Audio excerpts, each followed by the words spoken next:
साथ में बहुत ही गौरव का विषय। आपने 17-18 साल के एक्सपीरियंसेस को थोड़ा सा शेयर करूंगा, उसको आप अपने जिंदगी के लिए इनपुट के तौर पे ले सकते हैं। 3 बातें बोलता हूँ जो आप अपनी जिंदगी में ख्याल रखेंगे।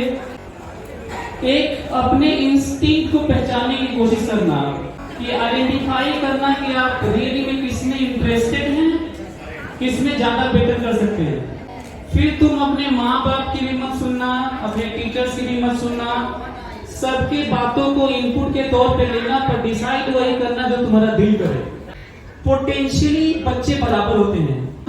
जब बच्चा पैदा होता है और नॉर्मल बर्थ है उसका, यदि 100 बिलियन न्यूरॉन्स लेकर पैदा होता है, इससे कोई मतलब नहीं है कि उसके पेरेंट्स कौन से हैं, उसका कास्ट क्या है, उसका कलर क्या है, उसका फिगर क्या है, उसका जेंडर रिलीजन, मतलब उसमें फर्क नहीं पड़ता। यदि तुम्हारा कोई सब्जेक्ट कोई कमजोर है ना, चाहे किसी फील्ड में जाना चाहते हो तो मिला कर नहीं कर पाओगे, तो वो तुम कर सकते हो, बस उनसे थोड़ा बचना होगा जो डिस्ट्रैक्ट कर रहे हैं आपको, चाहे डीमोटिवेट कर रहे हैं।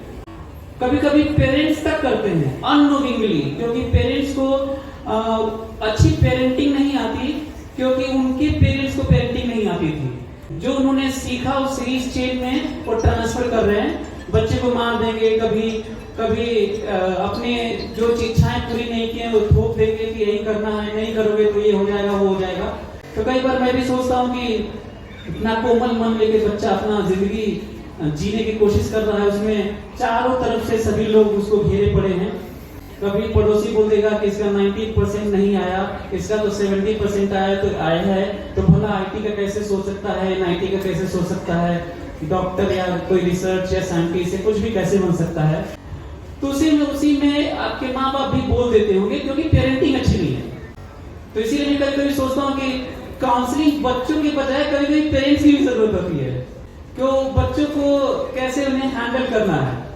आपके पड़ोसी ही कुछ बोल देंगे, आपके रिश्तेदार तो और खतरनाक होते हैं आपके, वो तो कहां न कहां रिलेट करके आपको समझाएंगे और आपको प्रूव करके दिखा देंगे कि ये कुछ नहीं करने वाला आप अपने जीवन में। और दूसरा, ये टारगेट बना लो कि हमें एपीजे अब्दुल कलाम का विंग्स ऑफ फायर पढ़ना है, हमें इनडोमिटेबल स्पिरिट पढ़ना है, हमें एल्केमिस्ट पढ़ना है पॉल गोयल का, हमें the monk who sold his Ferrari पढ़ना है, हमें इकिगाई पढ़ना है, हमें गोदान पढ़ना है प्रेमचंद का। मैंने कभी भी अपने जीवन में किताबें पढ़ने वालों को असफल होते हुए और खराब इंसान नहीं देखा है। और तीसरा जो मैं आपको सबक देना चाहता हूँ, वो अपनी जिंदगी तुम डेली बेसिस पे जीने की कोशिश करना और ये सोचने की कोशिश करना कि हाउ वाज द डे, मेरा दिन कैसा था। उसमें कुछ कमियां होंगी तुम्हारे अंदर, उसको तुम ट्राई करना कि अगली बार अगले दिन मत करना। तुम बस अगले दिन बेटर वर्जन लेके आना अपना, फिर तुम उसके अगले दिन और थोड़ा बेटर वर्जन लेके आना।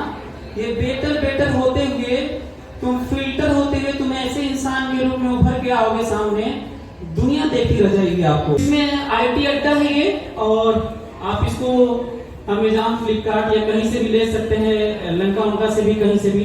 क्योंकि और ये जितने हजारों किताबों पढ़ के मैंने जो सेंसिबली लिखने की कोशिश की है, आप पढ़ेंगे तो मेरे बाबूजी का इसमें भाषण है ओरिएंटेशन प्रोग्राम में। मेरा तो ये मानना है कि 25 चैप्टर में केवल 1 चैप्टर मेरे बाबूजी का भाषण पढ़ लिया जाए तो आपकी जिंदगी संवरने के लिए, संवारने के लिए काफी हो जाएगी, ऐसा मेरा मानना है। क्योंकि वही सब भाषणों को सुन के मैं यहाँ तक पहुंचा हूँ। मैं चाहूंगा कि वो आप भी पढ़े। और IIT में जहाँ से मैं पढ़ के आया हूँ, IIT से, वहां पे ऐसा कोई सिंगल स्टूडेंट नहीं होता जिसको गालियां की बौछार ना पड़ती हो जिनके ऊपर। एक बच्चा इतना ऑफेंडेड फील किया, सुसाइड कर लिया हो।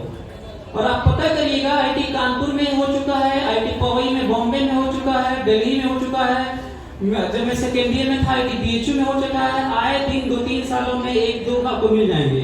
तो मैं कहा कि एक काम करता हूँ, मैं कम से कम इतना तो काम कर ही सकता हूँ कि अपने नॉवेल में गालियां लिख देता हूँ, ताकि इनको पता चल जाए कि वहाँ पे कैंपस कैसा है, तो मेंटली प्रिपेयर रहें कि ऐसा है कि वहाँ पे कैंपस में गालियां होती हैं, इसलिए ऑफेंडेड फील नहीं करना है, इतना ऑफेंसिव नहीं मानना है उसको। तो इसलिए लिख दिया। बाकी तो मेरा उद्देश्य ये नहीं है कि मैं आपको गाली सिखाऊं। मुस्कुराने की वजह को ढूंढना मुश्किल यहाँ जिंदगी के दौड़ में हम भूल गए जाना कहाँ, जद्दोजहद की कंटकों में फूल सा खिलते रहो, दर्द का श्रृंगार कर सुखदीप सा जलते रहो। Can you use our applause again?